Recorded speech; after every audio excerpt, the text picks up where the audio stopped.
Pemirsa sana, bagi kita yang masih hidup, apa yang terjadi di kehidupan alam kubur selalu menjadi membuat penasaran. Apalagi banyak hadis-hadis Nabi Shallallahu Alaihi Wasallam yang menceritakan alam kubur itu sifatnya personal. Apa yang akan dialami seseorang?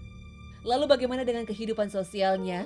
Misalnya, apakah nanti setelah memasuki alam kubur dan mendapati kenikmatan alam kubur, lalu apa yang dilakukan?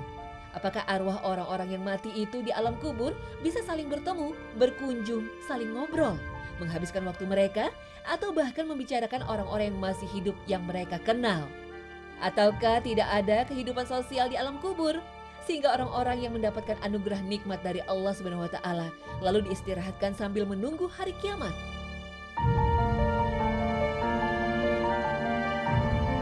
Pada prinsipnya, orang yang telah meninggal dunia itu arwahnya tidak istirahat sampai hari kiamat. Berdasarkan keterangan dari Nabi Shallallahu Alaihi Wasallam, orang mukmin yang telah meninggal itu seperti ada kehidupan sosialnya. Dalam kitabnya Ar-Ruh, Ibnul Qayyim Al-Jauziyah menjelaskan bahwa roh terbagi atas dua macam. Pertama, roh yang mendapat siksaan, dan kedua, roh yang mendapat kenikmatan. Roh yang mendapat siksaan disibukkan oleh siksaan yang menimpanya, sehingga ia tidak saling berkunjung dan bertemu. Adapun roh-roh orang mukmin yang mendapat kenikmatan, mereka bebas dan tidak dibelenggu, sehingga bisa saling berkunjung dan bertemu. Bahkan, mereka juga bisa saling mengingatkan apa yang pernah terjadi di dunia dan apa yang akan dialami para penghuni dunia lainnya. Setiap roh bersama pendampingnya yang menyerupai amalnya. Begitupun dengan roh Nabi Shallallahu Alaihi Wasallam berada di sisi pendamping yang maha tinggi. Allah Subhanahu wa Ta'ala berfirman, dan barang siapa yang mentaati Allah dan Rasul-Nya, mereka itu akan bersama-sama dengan orang-orang yang dianugerahi nikmat oleh Allah, yaitu nabi-nabi, para siddiqin, orang-orang yang mati syahid, dan orang-orang soleh. Dan mereka itulah teman yang sebaik-baiknya. Al-Quran Surah An-Nisa ayat 69. Kebersamaan ini berlaku di dunia, di alam barzah, dan di hari pembalasan. Pada tiga alam ini seseorang akan bersama orang lain yang dicintainya. Jarir meriwayatkan, para sahabat Nabi Shallallahu Alaihi Wasallam berkata kepada Nabi, tidak seharusnya kita berpisah dengan engkau di dunia ini. Jika engkau meninggal, engkau akan ditinggikan di atas kami, sehingga kami tidak bisa melihat engkau. Maka kemudian Allah menurunkan ayat ini.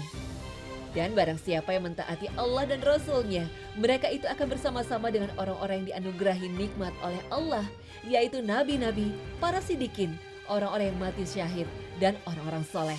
Dan mereka itulah teman yang sebaik-baiknya. Al-Quran Surah An-Nisa ayat 69. Asy-Sya'bi menuturkan, ada seseorang dari kalangan Ansor yang menemui Nabi Shallallahu Alaihi Wasallam seraya menangis sesegukan. Beliau bertanya, mengapa engkau menangis? Orang Ansor itu menjawab, wahai Nabi Allah, demi Allah tiada ilah selain Dia. Engkau lebih aku cintai daripada cintaku kepada keluargaku dan hartaku.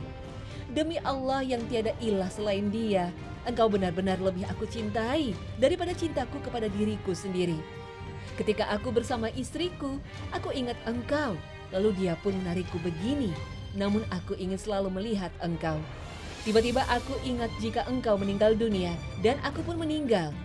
Maka saat itulah aku pun sadar bahwa sekali-kali aku tidak bisa berkumpul dengan engkau, kecuali di dunia saja. Engkau akan ditinggikan di tempat para nabi dan aku sadar bahwa sekiranya aku masuk surga, maka aku akan berada di tempat yang lebih rendah dari tempat engkau. Nabi Shallallahu Alaihi Wasallam tidak menanggapi perkataan orang Ansar itu hingga turun ayat yang menjelaskan kebersamaan orang yang dicintai pada surah An-Nisa.